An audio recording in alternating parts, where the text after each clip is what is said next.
I was teaching in China. I was lecturing in Western culture. Culture shock was a big part of it. And what would happen to them when they went over to Ireland, because it's so very, very different. So a lot of them came from smaller parts of China and they were now in Beijing. So we could equate their move to Beijing a little bit with the shifts and the changes. And there are stages in culture shock that we go through. Right, well, what am I going to do? What's going to happen to me? Well, we'll start with looking at culture shock, what culture is, and then we'll look at the culture that they're going to move into and map their culture against it. And then we can talk about different ways that they'll be able to adapt.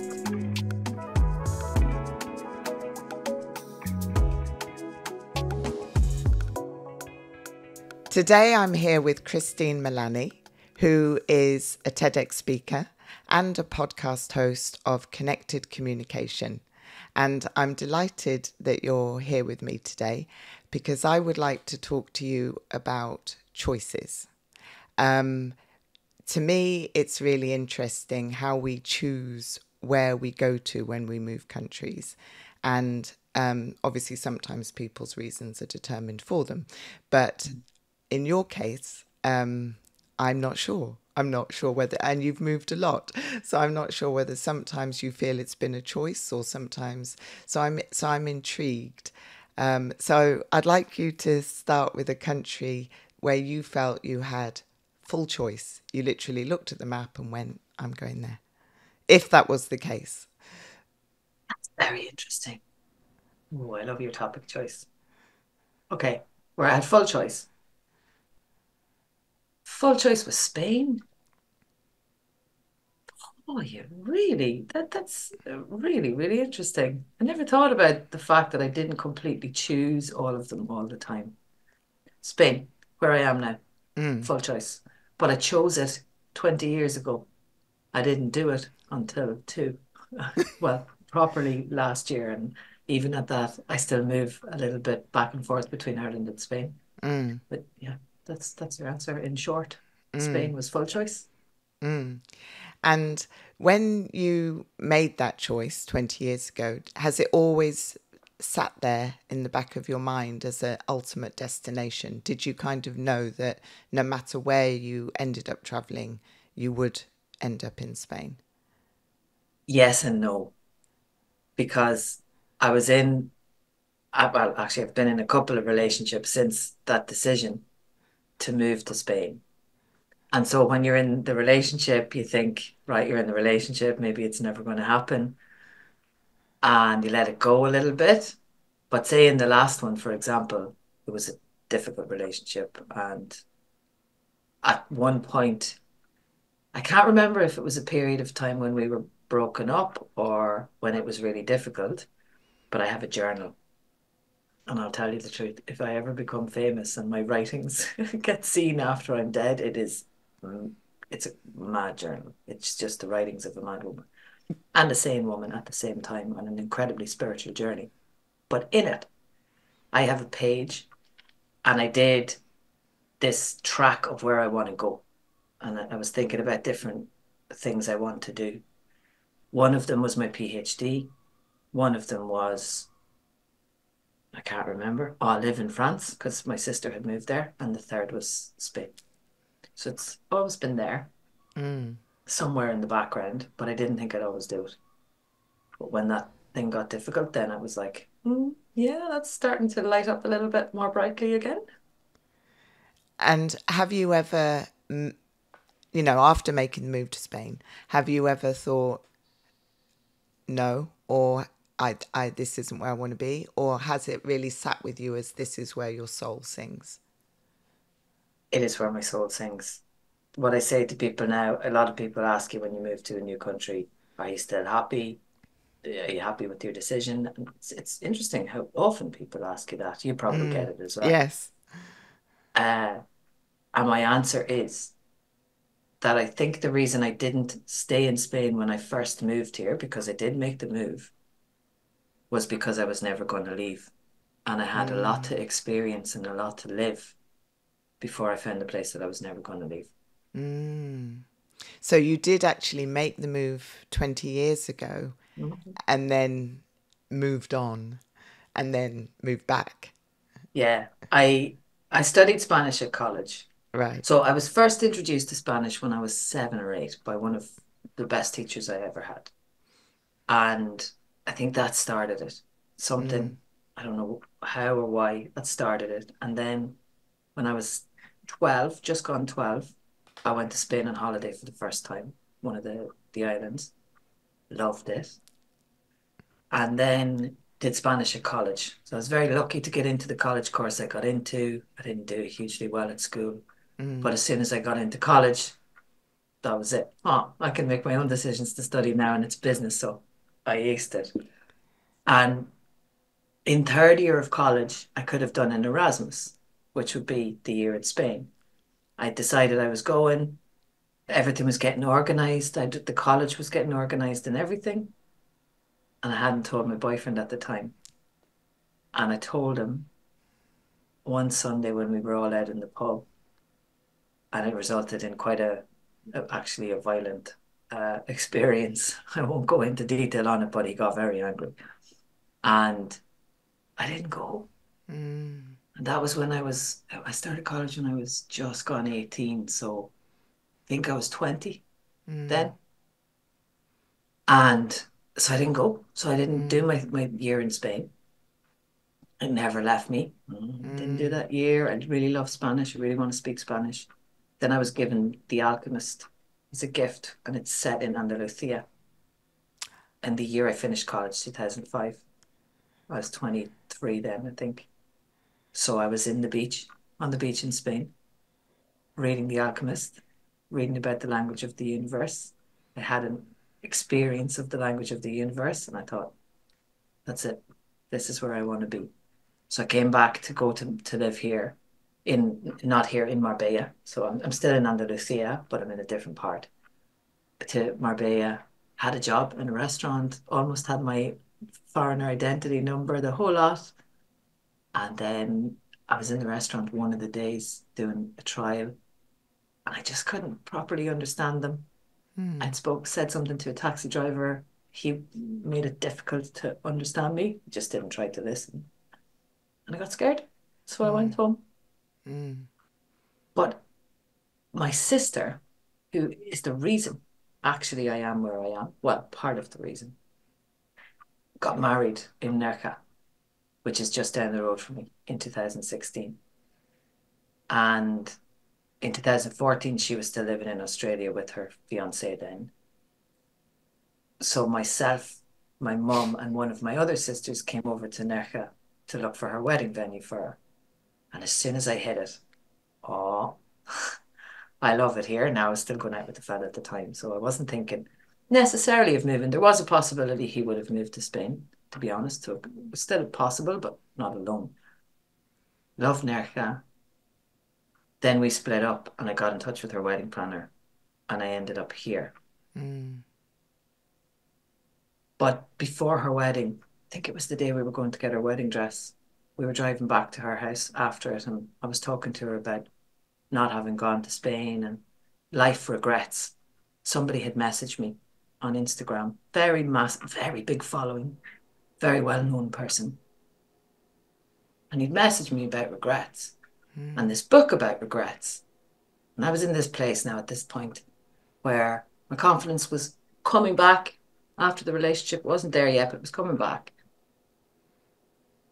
And he was talking about using your regrets to learn lessons and stuff, and having regrets. And I have never had regrets in my life. mm, I don't regret anything. There was one thing I regretted. And the one thing I regretted was not moving to Spain mm, in college, doing that year in college. And I said it to my sister that day, and she looked at me and she said, yeah, but Christine, have you ever missed an opportunity since?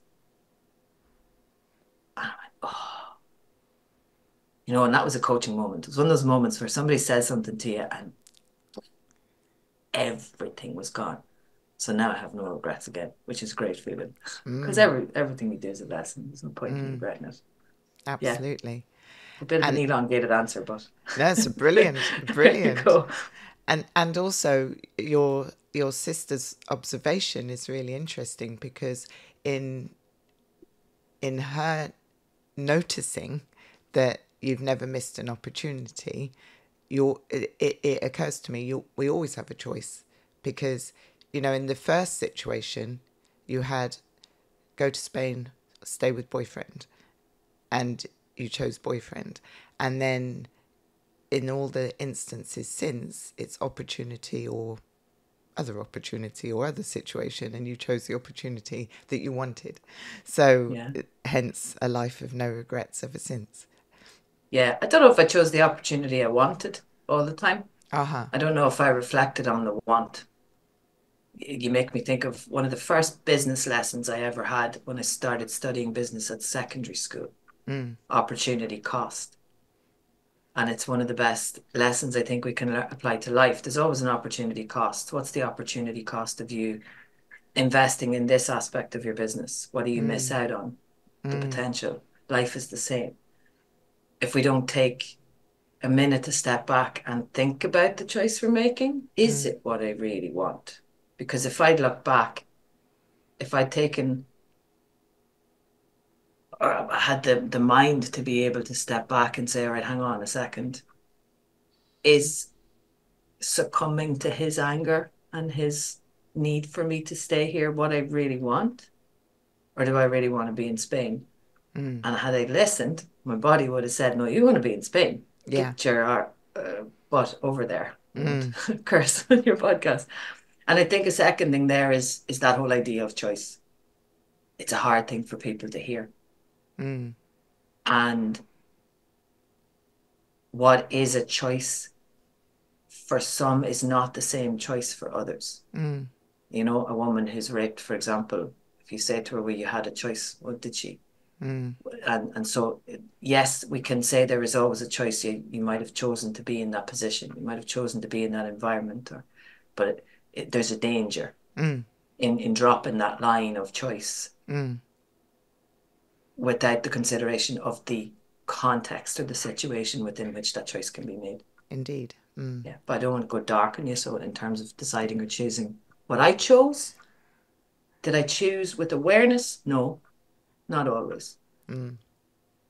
But the choices that I made all resulted in what I've done and where I've been and where I've got to since. So Mm. I'm not going to look back on them and be sad Mm. or Mm. regretful or upset. Mm. Yeah. And that's quite powerful, isn't it? Because you're owning the choices you made. Mm. I remember once someone talking to me when I made a choice to leave China, and I was a student in China, and the guidance from the person who was talking to me was, there may come a point when you're back in the UK that you will say, I wish I hadn't left China. And he goes, you don't get to do that. He said, when that thought arises, consider you made the choice you're making here and now with the information you have here and now. That's what you have, and you're just making your choice. And exactly what he said happened 6 months later. I'm there going, oh, I wish I'd never left China. And then I remembered his words and I went, I made the choice based on what I knew at the time. And it really empowered me in the moment, because then I was able to own life for where it was at, where I was at in the UK, rather than going on an unnecessary thought trail of what might have been. Yeah.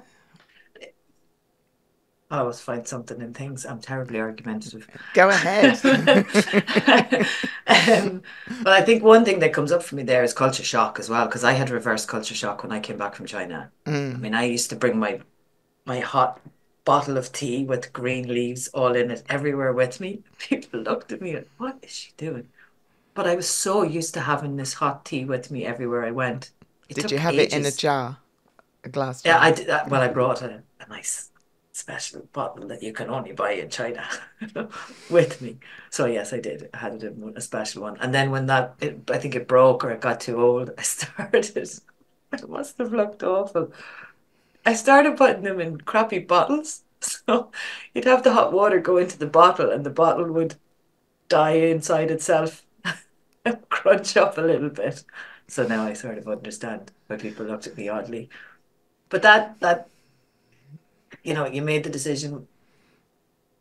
It's true. I agree with you. And I do say it to myself as well. You made the decision with the information that you had at the time in the way that worked for you. I think it's okay sometimes to go, oh no, I wish I hadn't done that. Mm, Because we can look at what we used to make that decision mm, and see if there were things we didn't use that we mm, had available to us. mm. Very good That's point. where the lesson comes in. And you can always fly back to China. I Mm. can't wait to go back to China. Honestly, I can't wait. When I say that phrase, I always stop myself then because, of course, I can wait because I don't want to wish my life away. But I just want to eat in Beijing again. Yes, That's all I want. eating in Beijing is extraordinary. Oh, When were you in China? 2010 Mm. to And 2011. and what prompted the move to China? And So it was a choice, but not a choice of country, aha, which is okay, interesting in what you indeed, ask about the whole idea of choices. exactly. I came back from Australia and I didn't really choose to leave Australia. It was it felt like I had to. My visa was nearly up. Mm, And so when you've only a couple of months left, it's very hard to get hired because people know you've only a few months left and you're either going in for a job that would sponsor you, which I wasn't going to do because I didn't want to stay for long. My original job was going to sponsor me in the Outback, but it was just too far away from me. So it was hard to get a job. I knew the visa was nearly up, and I thought, I've got the money now to be able to get home and go home. If I stay another month, I might spike that. So it was a wise decision. But when I got home, I wasn't ready to be home. And my sister messaged me and said, no, the college is doing a paid internship and opportunity to be in China for a year. And I thought, oh, okay. I was a graduate of the college. Now I've been mm, gone from the college a few years, so they didn't expect someone like me to come back and apply for it. But it was paid. It was your accommodation was paid. You had an opportunity to work in a university as well as to do the recruitment job for the college and mm, live in China for a year. mm, So I applied and they said, well, I mean, yeah, well, can't really say no to you given the experience you have already anyway. mm, So that was that. Off I went to China 6 months after I came back from Australia. And in between, I mm. did my speech and drama diploma to keep me occupied. Wow. Yeah. And did you have any culture shocks jumping from countries like that, going Australia, Ireland, China in quite short periods of time? Not with awareness, because I hadn't studied culture shock then. I only looked up into and learned about culture shock after I came back from China when I started teaching about culture. Actually, in China, I was teaching about culture, so it probably came up then. Mm, I bought a book. That's when it came up. Yeah, I bought a book called Culture Shock. Makes sense that it would come up then. There's a fantastic series for anybody who's listening, who's thinking about moving countries or are moving countries. There's a fantastic series called Culture Shock. It's just a little manual. It's one of the best things I have ever bought in my life before I went to China. I bought it 3 months before I went. I knew I was going. So I bought it 3 months before I went and I studied it cover to cover. How to behave, how to move, what to say, what not to say, all the different things to do. I'd never been able to use chopsticks. So I was eating my potatoes, my pasta, every single thing I ate in Ireland with chopsticks for 3 months. And in the middle of living in China, a Chinese man said to me one day, in the middle of a restaurant, leaned over to me, your chopstick skills are very good in Mandarin. I was delighted with myself. Oh, all that work paid off. But looking back, yeah, definitely. Because I lived in Sydney first, and you don't really get much culture shock when you go and live in, apart from it being a big city. I'm from the countryside, because they're half English, half Irish, but Australian. There's a simpler mix mm, there. But in the outback, it was totally different. The mm, outback is a is a different place altogether, and that there's culture shock there, big time. It's like moving to another country when you live in the outback. I mean, our driveway was 10 kilometers long, and I was flown in by helicopter, told I wasn't going to be able to leave for 2 months, and was assured I wanted to come. So there was a massive culture shock there, and the attitudes towards natives, towards the indigenous population. Yeah, that was hard for me to deal with. And then in China, yeah, when I arrived, I don't know if it was so much culture shock as country shock. It's massive. And I mean, you're like a pea in the middle of the city. That's what I felt like. I nearly got knocked down on my third or fourth day because there was an O'Brien's sandwich bar in the middle of Beijing, which is an Irish sandwich bar. And I'm walking down the road on this huge street. And next thing, I see in the corner beside the silk market, O'Brien's. And I got so shocked to see it. I was walking, and next thing, cars were screaming at me. So, yeah, different types of shock existed. I lived with my boss and her family for the first month that I lived in China. And so when I was living there, I had this beautiful room upstairs. They were quite wealthy, so they lived behind closed doors and behind big walled areas.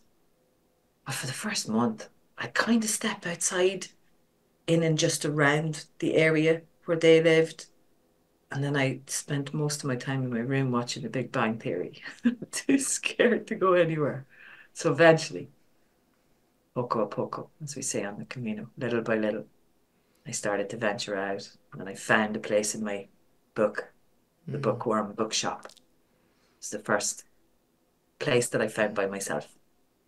And that made me really proud because I navigated the buses to get to the Bookworm Bookshop.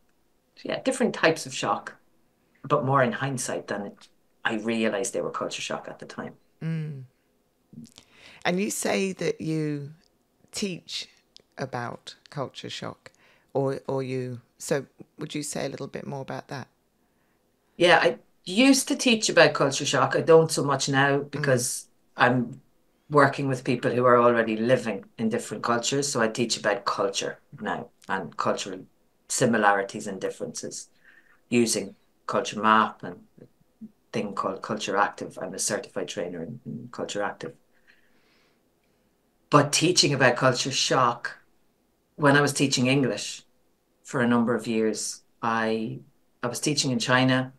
Well, I was teaching English in China, but I was also a university lecturer in China. So I was lecturing in Western culture and in marketing because I had university students on a 2+2 program that were going to go and study in Ireland. So I had to write the syllabus and deliver everything on culture and marketing. Luckily, I had studied it. That was my degree, and I got a lot of support from my former lecturers. But culture shock was a big part of it. And what would happen to them when they went over to Ireland, because it's so very, very different. And there's a lot of them came from smaller parts of China, and they were now in Beijing. So we could equate their move to Beijing a little bit with the shifts and the changes. And there are stages in culture shock that we go through. I have it behind me. There's the honeymoon stage, the adaptation stage. I think there's another 3 or 4. It's been a while since I taught it, but I have a lesson there somewhere that I use in workshops if I host a workshop, say, for example, which you can do for people who are moving. Say a company's going to relocate somebody. All right, well, what am I going to do? What's going to happen to me? Well, we'll start with looking at culture shock, what culture is, and then we'll look at the culture that they're going to move into and map their culture against it. And then we could talk about different ways that they'll be able to adapt.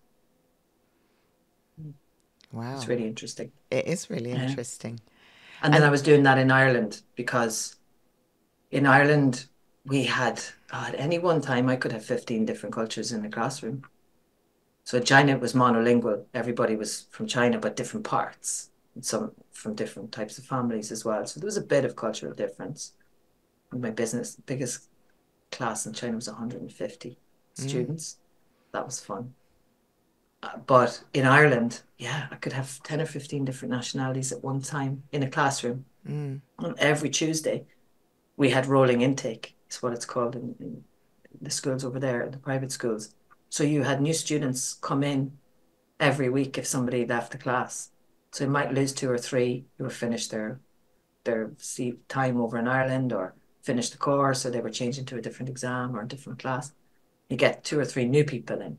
Mm. So every week you have to, in half an hour, bring a whole new team of people back together to be able to operate with each other from different walks of life, different experiences from all over the world and different ages. I had an 18-year-old from Russia beside an 83-year-old man from, where was he? I think he was from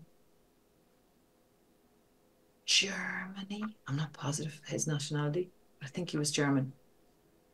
And watching the two of them, she was a lovely girl. She was very patient, but I mean, she was so fast in everything she did because she was 18 and Russian. And he was used to life, there to enjoy learning because he felt like it, because he's done life. He was 83 and he was really slow. She was really fast. But they found this beautiful communion Mm. in how they worked together. She was really patient with him, and he was really patient with her because he knew what she needed to learn as well. But having those kinds of mixes in a room where you have to find harmony is tricky. And it was hard to find harmony sometimes. I had a couple of big challenges with different nationalities as well. Mm. Yeah, but it's fascinating when you start to learn about different cultures and what's okay and what's not and how to bring them together. Mm. Absolutely. Where else have you lived? So you've lived in China, you've lived in Australia and the Outback, which is almost a different country, and you've lived in Spain. Did you ever live in France when your sister was there? No, I haven't lived in France yet. And I'm saying I haven't lived in France yet. There is still a possibility I'm going to do a wee stint in France. I'm not positive, but there's something in there. See behind me, I have up on the corner here pictures. So I draw what I want to create in my life. Mm. Not very well. I do words, not art. But, well, words as a form of art, but not picture art. So um, a few years ago when I left the relationship, I was doing a bit of work with Pete Cohen. He was a coach who really, really helped me to move and to stay away and was really supportive. But he did some work with Paddy Dobrowolski, who incidentally has a Polish surname. Polish was another country I lived in. Or Poland was another country I lived in.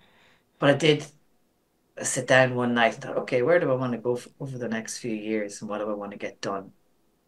One of the goals I'd wanted to achieve by the time I was 40, which sadly didn't get it realized, but it's okay, shift the goalposts, was to go to Africa and dive with great white sharks. So that's up there. I think that's the next one. Yeah, I think that's in the next one on the list. That's up there. Where I live now is there. So I got here 3 months after I had written on the page. And I did the Camino before it, so I'm okay with it because I was still in Spain. France is up there. Yeah. And my sister lives in Lyon with her fiance and her daughter. Her daughter is half French, half Irish, so she's growing up. I mean, she has English as well, but it'd be nice to be able to speak, at least to some degree, with her as she gets older, but also with his family, because they all speak French and they're really cool people. I like being with them, so I'd love to be able to communicate with them. So we'll see. As you're saying this now, there's a possibility that this summer is going to end up. Okay, I'm not going to say that out loud. This is what happens to me. And, and are there any other countries on your list on that piece of paper? No, France is the only one there. Africa to get diving with the sharks, and I want to go to Uganda because I donate every month to a charity in Uganda for orphans. This guy called Mandela, who does charitable work. He has 100 orphans, I think, living with them. And so I donate to them every month. I do where I can at Christmas time something to raise money for them, usually to bring them back into education or something to do with school. So I'd like to go there. Mm. And again, yeah, if I'm going to go over, I'd want to be going over for probably a month, if Mm. not 6 weeks. And ultimately, my goal is to be able to go for a month every year, Mm. to be able to do something with them Mm. in some way that helps Mm. them learn or develop, whatever that may be. It's a Mm. goal. It's there. It's one of the Mm. balloons. Mm. Pull it in at some stage. Other than that, no, I don't think of any other countries on it. Just France. And No, you've lived in Poland. Any other countries that you've lived in? no, Ireland, because I'm from From Ireland, of course. I mean, better not forget Ireland. yes, no, That's the most important one. No, yes. So Ireland, Australia, China, Poland, Spain. Mm. Maybe I'll do a stint in France, but I am where I want to be. That's Mm. for sure. Mm. And how was your experience of living in Poland? Which city were you in? I was in a place called Międzyzdroje, so it's on the northwest coast. It's not a city. It's about 3 hours south of Gdansk. Mm-hmm. Um, it's built. Truthfully, when I got there, I honestly felt like I could stay there too. I felt like I was home. It was fabulous. So I do think I'm quite spiritual. I do think there's something in one of my lives or my energies or something that has been there before because I Mm. had a couple of experiences where it's like this is too familiar. Um, it's a little town on the Baltic coast. It's called the Pearl of the Baltic, built inside the national park, national forest. So you've got national forest all around it. And Poland is fantastic for keeping its national forests. Wow. And then the Baltic Sea and the Mm. Baltic coast all the way up along the side. So I literally now I'm sandwiched between the Sierra Mountains and the Mediterranean, and there I was sandwiched between the Baltic and the Polish National Park. Wow. For me, that's a piece of heaven because it's pure nature. And I Mm. actually found a piece of amber, two pieces of amber, almost 70 grams of amber on the beach when I was there, which, yeah, everybody was quite jealous of. In one sitting, I found it. Because people go amber hunting all the time, and I got this beautiful, I don't have it beside me. It's a pity I didn't think of it before. It's in there. One really beautiful piece. And the other one, can't find, just bugs me a little bit. I'm Mm. not Oh, sure it's if I gone might have. missing. Yeah, Mm. we'll leave it at that. I loved Poland. Mm. I loved the experience I had. I loved learning the language. I mean, I don't speak it very well. I speak it a little bit. Could Mm. get around by the time I was leaving there. It was a double-edged sword. That year I was very, very ill.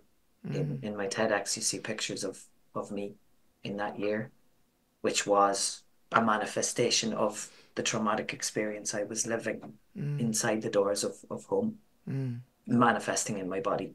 So there were two sides to it. Mm. It was difficult and it was wonderful all at the same time. So it's Mm. just life, difficult Mm. and wonderful all at the same time. Mm. And would you tell me a bit more about the language of the universe that you referred to in the beginning? Mm-hmm. There's a lot of focus placed on words for language, and even linguists say that one of the things that separates us from animals is that we can communicate, that we have language. But animals have language too. Mm. And language isn't just words. Now I know Mm. we know we have nonverbal communication and that's acknowledged, but we don't need nonverbal communication either. You can sit in a room with the person without moving and just breathe with them and look into each other's eyes. And after a period of time, you're going to communicate. Mm. You'll feel something that's coming from them. You'll hear something from that feeling because the brain is a prediction machine. When we see something, immediately our past experiences fire in our brain and we connect loads of maps together that make sense of what we've seen. So no two people see the same thing. We all just see what we have seen before and what we put together that's in front of us now based on what we've seen before. So the language of the universe is Paulo Coelho's. It's not mine, and I'm not going to claim it because that would be very cheeky. But Christians have the Bible, and Muslims have the Quran, and we have all of the different books of religion. For me, The Alchemist is my Bible. It is the book that I read every 3 or 4 years and have done since 2005. It's the book that I quote, and it's the book that I try to live by. Not intentionally try, but I remain in awareness of. So that language of the universe experience that I had was communicating without sharing the same language. So in the book, he goes to Africa from Andalusia. He's a shepherd in Andalusia, which is where I am in Andalusia. And he goes in search of his treasure. And that takes him to Africa. And when he's there, he ends up in a market and he starts helping one of the market stall holders put up the stall. And they spend 3 or 4 hours in the morning putting up the stall in the market, communicating with each other. One speaks Arabic, one speaks Spanish. Neither speak the same tongue, and yet they spend the entire morning communicating. So when I was on the beach in Marbella with the book that day, and my best friend bought me the book, and my best friend was born 2 months before me. Her mum was my granny's best friend. So literally I was born and I was put in the cot beside her. And we have, I mean, there's a journey there too. She taught me about forgiveness, which is not a story I can share because I would need her permission first. But yeah, she's, when it comes to best friends, she and one of my other best friends, I mean, there's rare friendships like it. But she bought me The Alchemist, and I had it with me. I was on the Sun Lounger on the beach in Marbella, thinking I might move there on my holiday as well, having a break. Had just read the part about the language of the universe and him being in the market, put the book down, thought I'd just go for a walk, let it settle. So I'm walking up the beach. And as I'm walking up the beach, I look down and there's a shell just at the edge of the sea. So I bent down to pick up the shell. And at the same time, a woman bent down to pick up the shell. And we both went for the same thing. The reason I paused there is because I have recently met a German woman. This lady was German. And I swear she's actually really like her. And I need to check. Because I met her over here. That's why I paused there. The thought just struck me as I was telling you. But we both bent, went for the same shell. Obviously, both of us couldn't pick it up. So we started to communicate. She spoke German, I spoke English. And we had a conversation about who was going to have the shell. No, you have it. No, you have it. What I presume was her saying back to me, no, you have it. And eventually she took the shell. We smiled at each other and we both parted ways. And it happened to me again, not the same thing, but a similar conversation where I spoke English and the other person spoke German, actually when I lived in Poland. And I had the same feeling, the same experience. Oh, there's that language of the universe again. We both understood what we were talking about. We know we communicated. Neither of us spoke a word of each other's language. So it's attunement. I talk about attunement this week in my podcast episode. When you look up the word attunement, it's an archaic word. It's no longer used. Comes from an original form in psychology, I think it was. But to attune to anything is to find its frequency. Maybe it'll become more popular again now with this work from Terence Howard and universal frequency rhythms. But like anything, we attune to our surroundings. We're just adaptable creatures. That's what evolution is. It's the adaptation to the environment. And when we attune to another person and let go of expectation or requirement or need for anything and simply just open ourselves, whether that be to listening, to speaking, to just feeling without saying anything, we communicate. There's no need for words. You can just speak the language of the universe, energy and connection. Thank you. That's my take on it now. Somebody might disagree with me, of course. And there's people who are more experienced who will know more about it. But that's my experience so far. I'm just intrigued by what you've discovered. That's really unique to you, because your journey is quite a unique journey. You've lived in different countries. But many people live in different countries, but they might be a banker. But you're actually embracing a lot of human aspects and that will come up in migration, that will come up when we move countries. And I don't know, there's something I'm intrigued by. I don't know if you want to say anything about that. I'm just curious what you've seen or that you want to comment on that's, I would say, unique to your experience. Confidence is the word that comes to me immediately. I work with people whose first language isn't English, or who may be multilingual, speak 5, 6 different languages. English is a learned language, and they're working in English, usually in English-speaking organizations. So American run, British run, I think most of mine are American run. The English-speaking world has been in, for want of a better word, in power for a long time. English is the global lingua franca, as we know.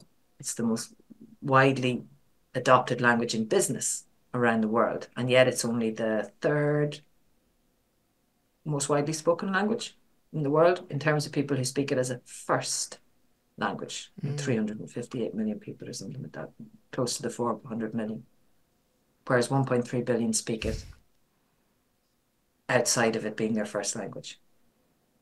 And yet, those people who are multilingual, whose brains operate in a very different way, and actually in neuroscience is telling us, this is not coming from me being difficult, whose brains operate much more efficiently and who have more executive control, executive function, more ability to stop their brains, to veto their brains and adapt in different ways that monolinguals can't, experience every day the feeling of degradation, of being belittled, being judged. And we're all judged, and we all judge. It's a human tendency to judge, but it's a different type of judgment. When you speak and your accent is judged immediately, or because of the country that you're from or the city in the country that you're from, you're immediately deemed to be less capable than the English speaker who's sitting beside you, who may not have half the qualifications or experience that you have. It's a linguistic bias. So I take all of that work that I've done, and I've studied brain-based coaching, conversation coaching as well, and the neuroscience of confidence and the neuroscience of language learning. So I take all of that and blend it together in a way that helps somebody after a certain period of time to sit down in front of me, and instead of them being here like this, and for those who are only listening to audio, I'm scrunching my shoulders down and I'm pulling myself back a little bit, just sitting down and lifting up. And their shoulders are in a different position, their heads are held higher, and they look at me with wide eyes and they say, I'm not afraid anymore, Christine. So that's the impact for me, that people firstly learn about themselves, how their own brains work, what's triggering them, what's driving them to feel the way they feel, and then how they behave might be driving other people to feel how they feel. I had a client this morning.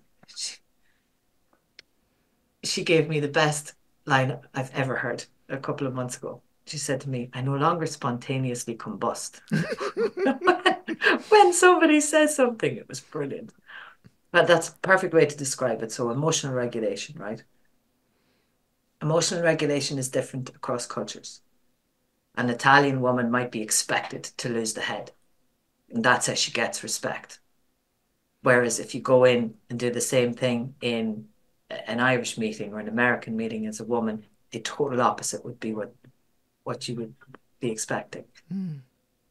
So emotional regulation, when it's trained and taught and coached in, and when people start to develop those habits of self-awareness, of their own brain awareness, and then brain awareness across cultures, their confidence not only changes, but also their calm. So you've got this person who, as she came in to me today and said, can now, one, regulate her own emotions when somebody triggers her, but also, and this goes back to that language of the universe, I love the way things weave together, can also, without speaking, because she's able to manage her own emotions in an environment where others are triggered, stay so calm that her calm affects everybody else. And that brings calm to the room. And when you bring calm to a room, particularly in a crisis environment or in a moment where there's an escalation or a problem is happening, what happens? You can solve the problem. Because everybody's calm enough to be able to see the other side of it instead of just looking at the problem. So that's, I think, a part of the impact. Awareness of the brain, awareness of the self, awareness of culture, awareness of language. That's my neurocultural communication model. To be able to tie all that together in an environment when you need to. And then the whole other side of me does the opposite. Oh, it's incredible. Thank you. Welcome. Thank you for asking. And what advice would you give to people who are exploring to go and live abroad? Is there any advice that, I'm not thinking of people who are sent for a job because, you know, they need to embrace the job and own the promotion or the situation they're being directed in.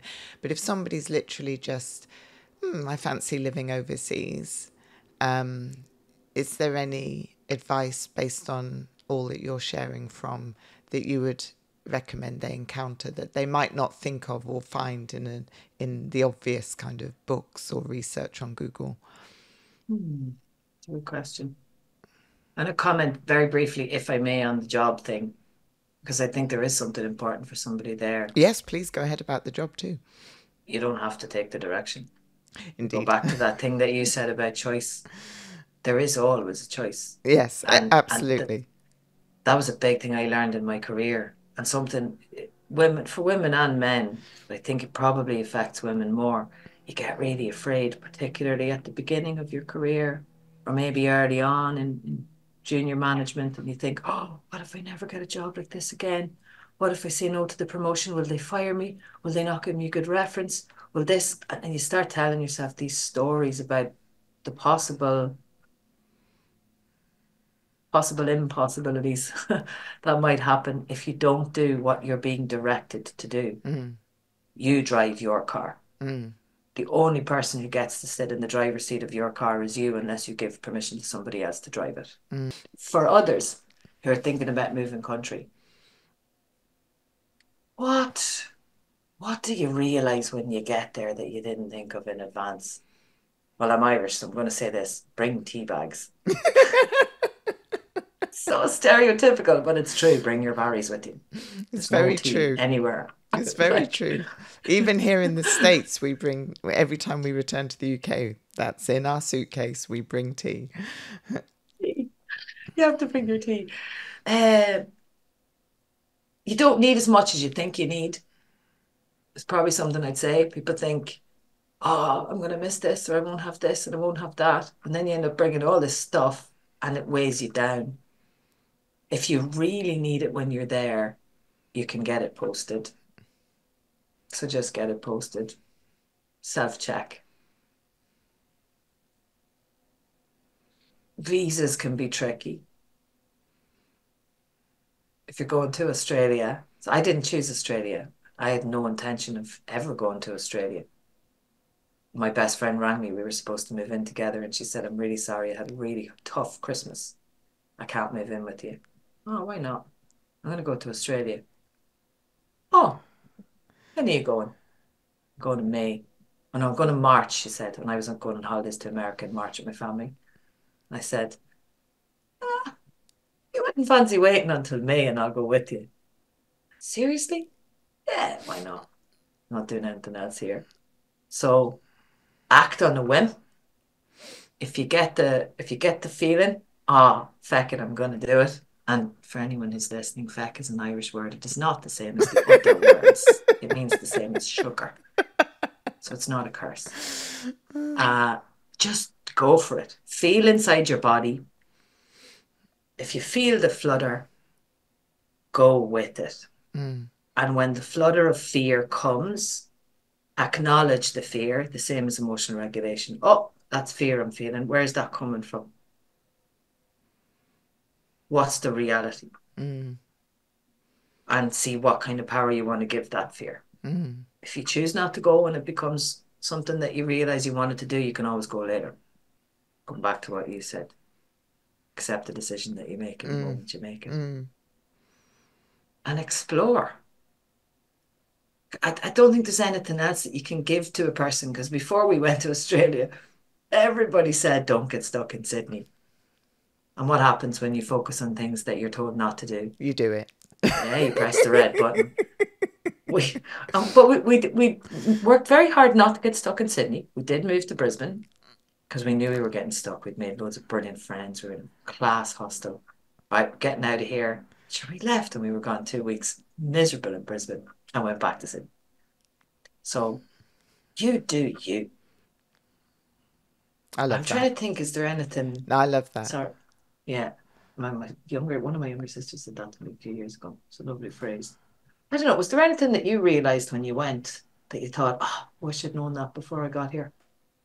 I think I I haven't really ever planned when I've gone abroad, and I think if I went again, I would invest more time in planning.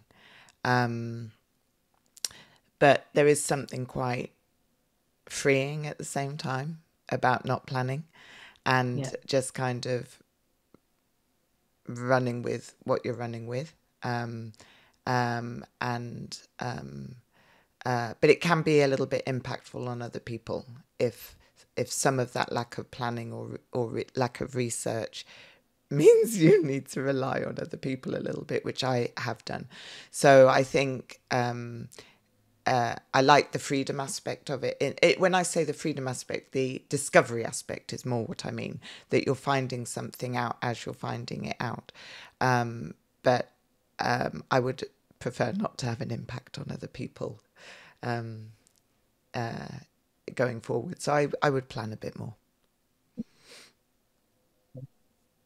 Yeah. Bring up an interesting thought there with planning, because I think China was the only place we planned for. I mean, that phone call for Australia happened in January and we left in May. Mm. Um, and then China planned because it was 6 months, but I went for the job, I think in April or something. I got it at the end of June. I was going at the end of August. So it was planned, but not a huge amount of planning.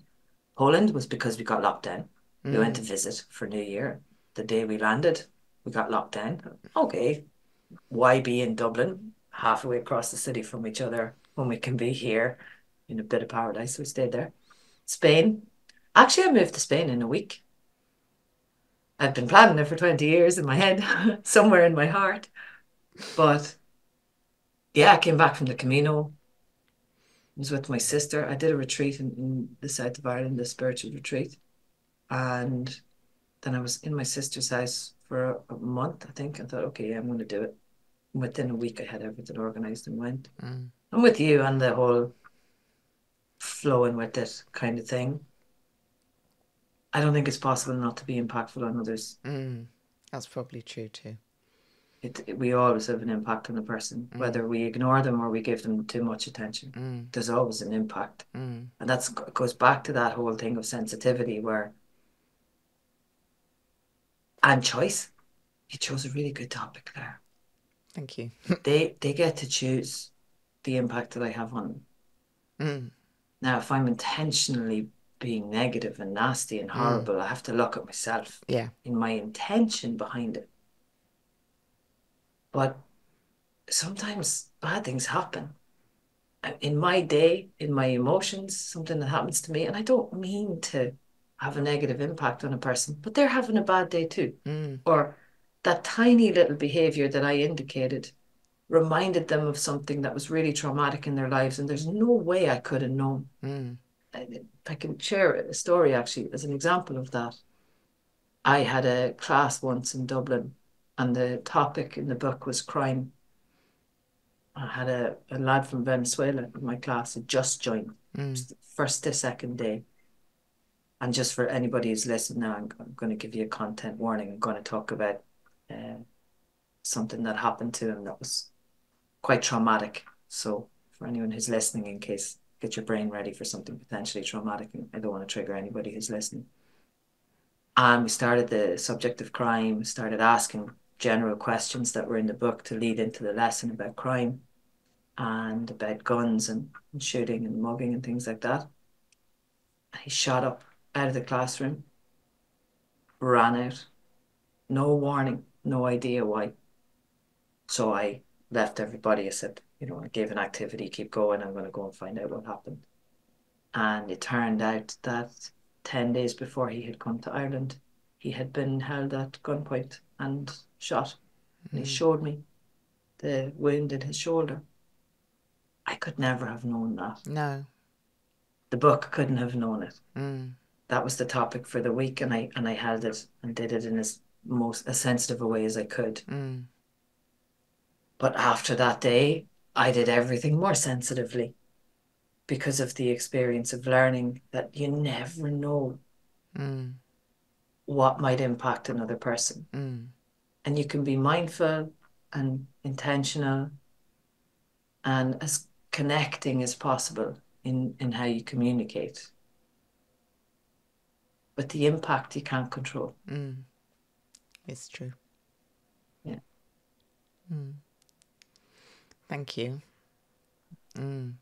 I really, really have appreciated what you've shared, and I also want to thank you for the pieces where when you said, I don't want to be argumentative, but I'm going to say something else. I think that added a lot of interesting value. So I'm really glad you did that and shared from those different perspectives. And for those listening or watching, the show notes will tell us all more about Christine so that you can follow and see what she's up to and follow her podcast, Connected Communication. So yeah, I just really thank you. It's been really good to talk with you today. Any final words from you? Yeah. Oh, thank you. Gratitude to you for having me on. It's been really enjoyable to talk about. It's actually not a topic I get to talk about a lot, all the travel experiences I've had. So I've really enjoyed it. Thank you. And some questions you've asked me brought me to places of reflection I haven't gone. You mentioned my TEDx at the beginning of the podcast. I'm actually potentially going to find out tonight or this week if I'm going to do a second one. Oh, good. Which is a goal I set for myself at the beginning of 2023 at TEDx in Spain. Other than that, no. I think if anyone can take anything away from this, it would be from my examples and what I've shared and from yours and things you've said, that we'll always get guidance in life from people. But the greatest guide is life. So just let life guide you. I think that's absolutely extraordinary and absolutely true. Fabulous. Thank you. Thank you. It's been an absolute pleasure. Yeah, been lovely to talk to you. Thank you. Thanks for listening as well, for anyone who's listening.